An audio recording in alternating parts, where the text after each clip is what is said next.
And now, from the CFTK-TV studios, this is Open Connection with your host, Robert Pictou.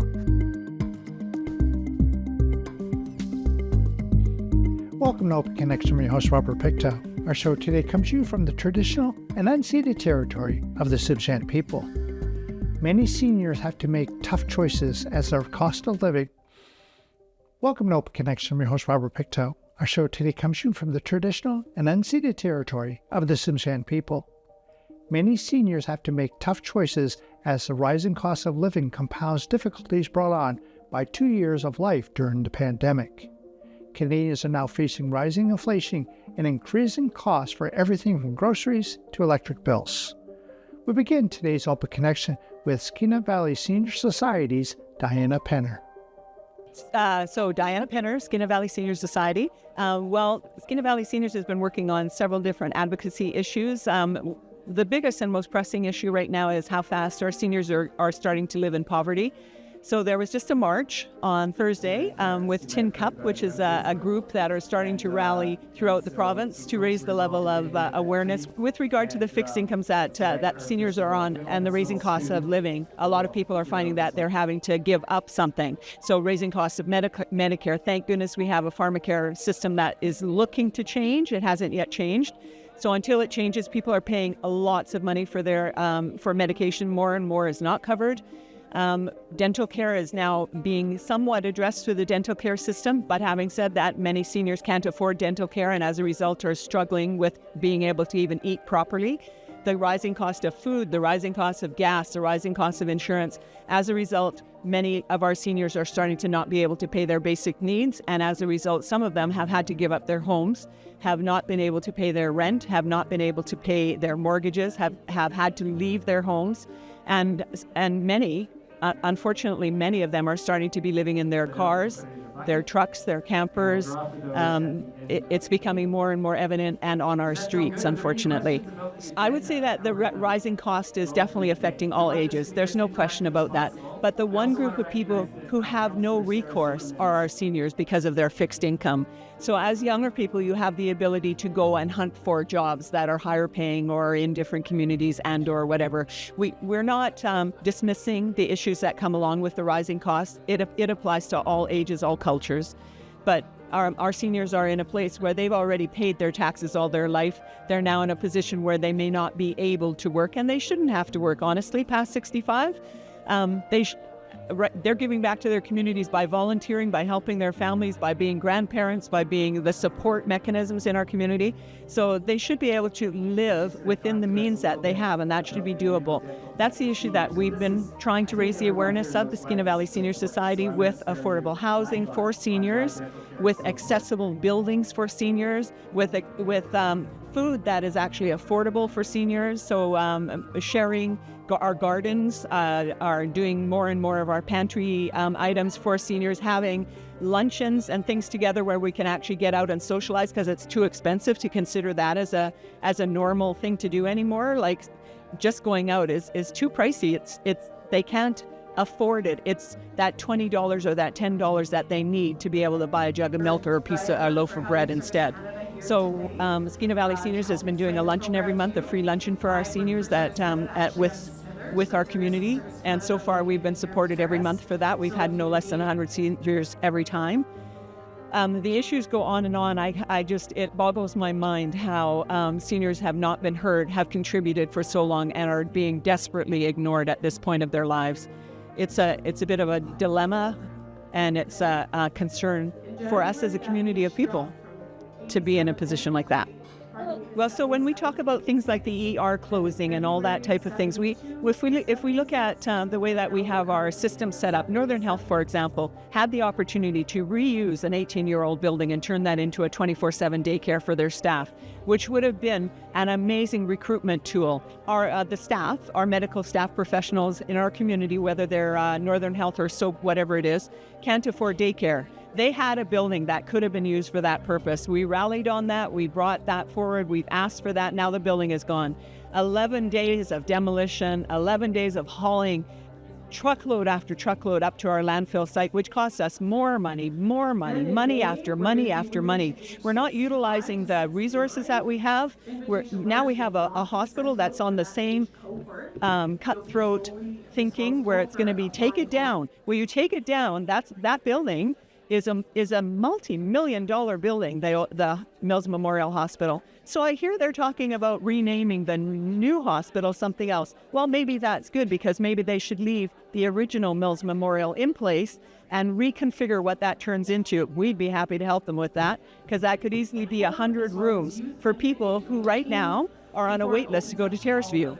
It could easily be for people who have need respite care and can't get it. It could easily be for people who come to town in a regional hospital and have no place to stay or can't afford to stay, and it could be partly used as an Easter Seal house or a McDonald's house. That building should not be taken down. There's too much opportunity there. They've already planned to take asbestos out of that building. That's already in their budget. Take it out. Then that's not a question anymore. You've already budgeted for it. It's in there.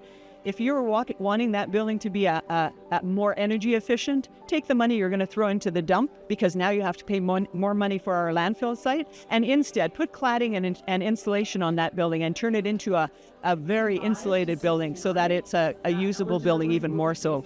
But throwing it in the landfill, we are beyond that in this day and age. That it makes no sense at all. So there's all these remedies that we have, and nobody wants to do them. So what we're trying to do as a seniors organization that works intimately with our community, with our grandchildren, with our children, who we have a vested interest in our community. We are the people who have worked all our lives for this community, and we're committed to it, are saying, don't take it down, let's use it. And that's not the only thing we're saying that with. There are empty schools that should be used for housing, not just for our seniors, for all these different groups.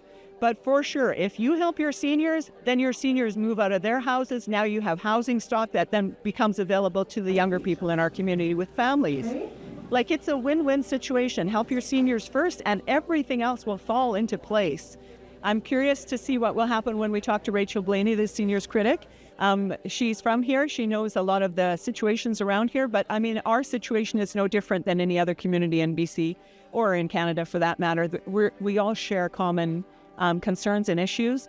So I think there'll be good feedback today. I'm hoping that as we build more relationships with our politicians, that we work more and more together rather than apart. We don't need committee on committee on committee. We need to use our common sense. We need to stop wasting money on this overabundance of studies, and we're studied to death.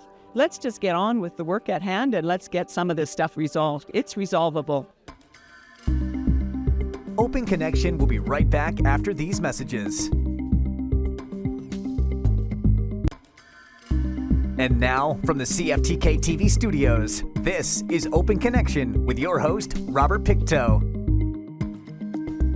Thank you for staying with us. In the House of Commons, opposition parties form shadow cabinets. These shadow ministers, generally referred to as opposition critics, hold the government to account.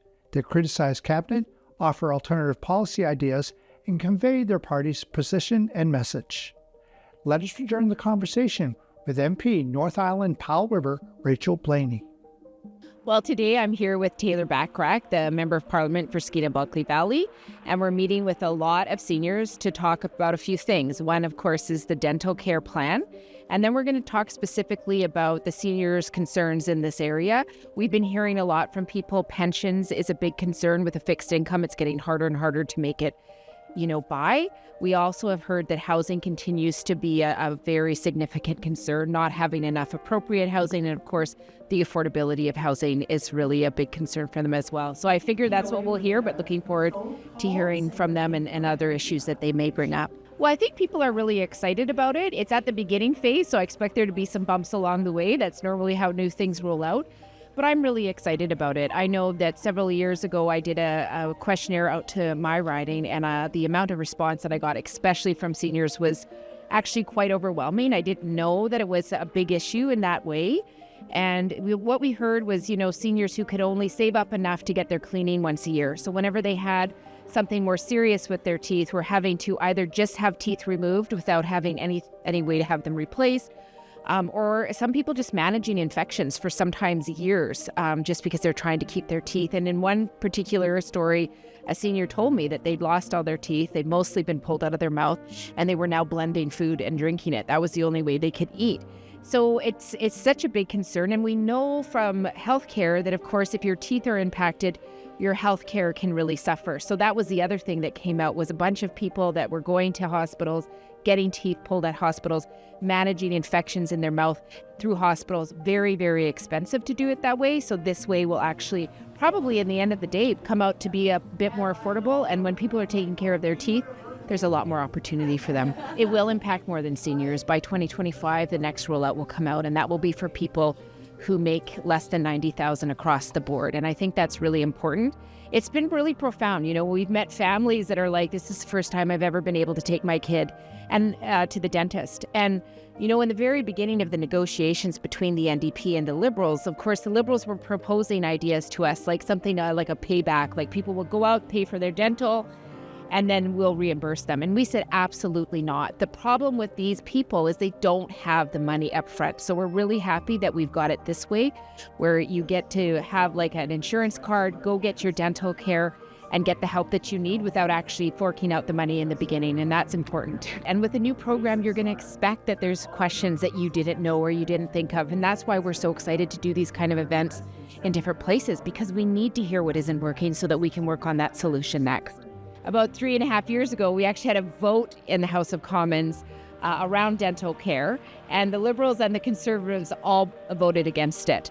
So part of our agreement was really creating that function of us to have the ability to force the Liberals to do it. So that's where we're at. But I would say the one party that's standing up again and again saying that they're concerned about it is the Conservative Party. So they're really looking at, if they're ever in government, taking it away from people. And we've definitely heard concerns about that as well. Well, they just say it's too much money. And I think what's really harmful about that discussion is that we know for a fact that if you don't have proper dental care, healthcare can become more expensive for you. We know there are people that don't have teeth, and because of that, they can have a hard time getting a job because they don't have that care. And then, of course, for kids, we just don't want kids suffering. And we also have heard from employers that say, like, I have people who can't get dental care, and so they're not working as steadily, but especially in this work environment right now, I desperately need them. They're a great worker, but because they have really big dental health care issues, sometimes they can't work because of pain. Well, we don't want that. So I think, for sure we need to look at services that are universal for people as much as possible so that we have a bar of dignity in this country, and that will help everyone. This is also a huge asset for employers, because now it means employers who are trying to attract people don't have to worry about the extra money for dental care and having a program for people. They can really work with the government and make sure that they can attract people. All of these things do stabilize our economy as well. Open Connection will be right back after these messages. And now, from the CFTK-TV studios, this is Open Connection with your host, Robert Pictou. Welcome back to Open Connection. Planning for the future, health and safety, financial and legal matters. These are just some of the services and information topics that can be found on seniorsbc.ca, a BC government website. Let us return the conversation with MP Bachrach. Today we're having this wonderful roundtable with seniors in the Terrace area talking about seniors' issues in the community and across Canada. We started out talking about the new dental care program, which is something that we've pushed really hard for in the House of Commons and is now being rolled out. Super exciting that seniors are finally going to get free dental care. This is an issue that affects so many people, and we know that dental care is part of healthcare. And so answering questions and ensuring that as many people as possible get signed up for this new program. After lunch, I'm really delighted that my colleague, Member of Parliament Rachel Blaney from Vancouver Island is here in Terrace. Rachel is the NDP's seniors critic in the House of Commons, so she works closely with the Minister for Seniors, holds his feet to the fire, and Rachel's going to be talking a little bit about some national issues facing seniors. I know that so many people are concerned about pensions. Right now we're in a cost of living crisis, and for seniors living on fixed incomes, times are really tough right now. So we're pushing in the House of Commons to ensure that every senior has what they need to live a decent life, And I'm really looking forward to hearing from the seniors in this room. We've got over 60 folks here, hearing from seniors in this room what they see as the priorities moving forward. If we're lucky enough, we're all going to become seniors one day. And so the programs that we put in place today are going to benefit future generations. So that's really the idea. I'm really proud to live in a country that has established an old age security system that has seniors' backs. Not every country has that. So there are seniors that still live in poverty, and we need to ensure that our old age security system and our pension system is able to meet their basic needs. So there are changes that we need to make. For instance, the federal government increased old age security for seniors over 70, but for seniors 65 to 70, they haven't seen that increase. And that's something that I'm hearing from people is really concerning. So programs like pharmacare and dental care are really going to help with the cost of living. A lot of seniors are paying out of pocket a huge amount for those programs right now, and in the future they're not going to have to as much. But also we need to look at seniors' incomes and make sure that they have the help that they need during tough times. I just assumed that my dentist would enroll. Why wouldn't he enroll? Alexandra Morton of Scarborough qualifies for the new Canadian Dental Care Plan, but she was surprised when her dentist told her he wasn't going to take part in it. Benefit sounds great, but I don't understand why it has to be from a participating provider. Why can't it be from my own dentist? Dentists have concerns about added paperwork, the fee structure, and the plan's terms and conditions. We're trying to work this out with the federal government, but again, this is concerns that we've raised with them, and we're still not there yet. People are coming in expecting that they're going to come into the dental office, whatever they need is going to be done, and it's going to be free.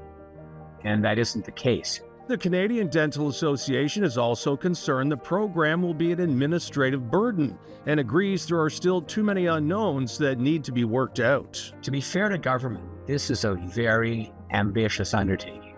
A plan of this nature would normally be years in the making, and they're trying to do it in months. As for Morton, she was told if her dentist won't take part in the program, she should find one who will, but she doesn't want to have to switch. I don't want to have to change dentist. That's my biggest beef. Open Connection will be right back after these messages. And now, from the CFTK-TV studios, this is Open Connection with your host, Robert Pictou. Wastewater treatment is a process which removes and eliminates contaminants from wastewater and converts this into an effluent, which can be returned to the water cycle. Once returned to the water cycle, the effluent creates an acceptable impact on the environment. In this final segment of Open Connection, MP Backrack shares how Smithers is planning for the future. Yeah, Smithers has had some wastewater challenges in the past number of years, and they had been receiving letters from Environment Canada asking them to improve the quality of the effluent that was going into the Bulkley River. Since 2020, the town has been applying to the federal government to get the support they need to improve their infrastructure. And they were unsuccessful once, and they went back and they revamped their plan. And we just heard yesterday that Smithers is going to be getting $3 million from the federal government, $2.5 million from the provincial government, and they're putting in about $2 million of their own dollars to improve their wastewater infrastructure. Now, this is really key, not only because it will accommodate future growth of the community, but also because the Bulkley River, of course, is a really cherished river for so many people that live in the Bulkley Valley. And this is going to mean that the impact on the river is going to be less, and that we're going to be doing our part as a community to make sure that the river isn't impacted in the same way that it might have been in the past. So really good news for Smithers. Also some great news in that same announcement for the District of Kitimat. And the District of Kitimat is going to be getting federal money for much needed drinking water upgrades to their drinking water system. So it's good to see the federal government recognizing the needs of the Northwest. When I'm in Ottawa, I spend a lot of my time meeting with ministers and communicating what communities need to thrive here in our region. It's a long way between Northwest BC and the capital, and so a huge part of my role is fighting for those community needs and making sure that we get the support that we deserve. Every single community that I go to has outstanding infrastructure needs. There's a huge infrastructure deficit across the region, and so we need to see even more federal support coming to communities. I talked to folks in Port Clements, in Fort St. James, communities right across the riding are in need of dollars to put into drinking water and wastewater infrastructure. So we're going to continue to advocate. I'm going to continue to advocate every single day, and hopefully we're going to see additional announcements in the future so that communities can put shovels in the ground and build the infrastructure that's needed. We have seen an increase in rail traffic in the region, and of particular concern to communities along the corridor is the transport of dangerous goods and ensuring that we have emergency response plans in place that are able to protect communities.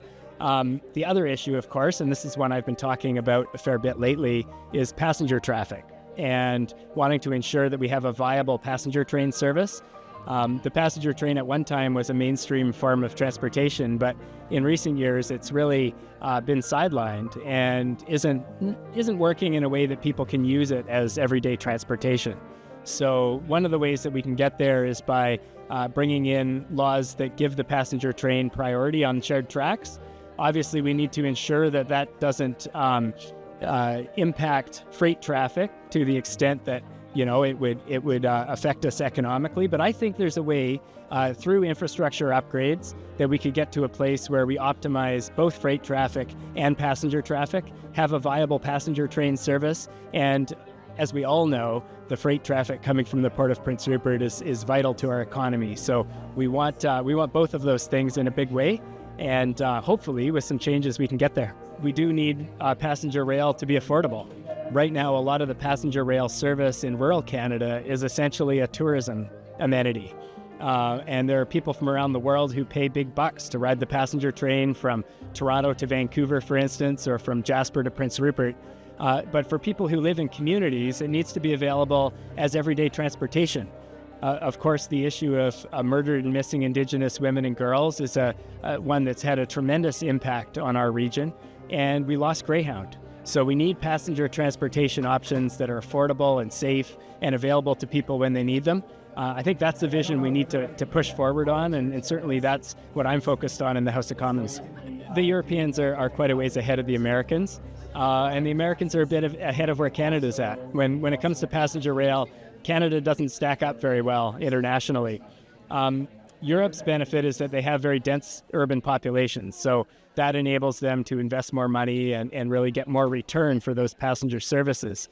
But in Canada, we need to see improvement, particularly in the most populated part of the country, but that can't come at the expense of rural Canada. So we see the current government is planning to privatize the rail service between Toronto and Quebec City, and that raises a lot of concerns, especially since that corridor contributes 95% of Via Rail's passenger revenue. So what we would be seeing down the track is potentially a scenario where Via Rail is expected to deliver rural rail services with only 5% of its previous revenue. I don't think that's a very tenable future. So we're pushing the government very hard to tell us what is the picture 20 years from now. If they build a new track between Toronto and Quebec City and take away that revenue from Via Rail, we want to make sure that the train between Jasper and Prince Rupert not only keeps running, but is better than it has been in the past, because it could be a really viable transportation option for people. Thank you for joining us for this episode of Open Connection. The greatest distance in the existence of man is not from here to there, but the connection of his mind and heart. If we can conquer that distance, we can soar like an eagle and realize our immensity within. I'm Robert Pictou.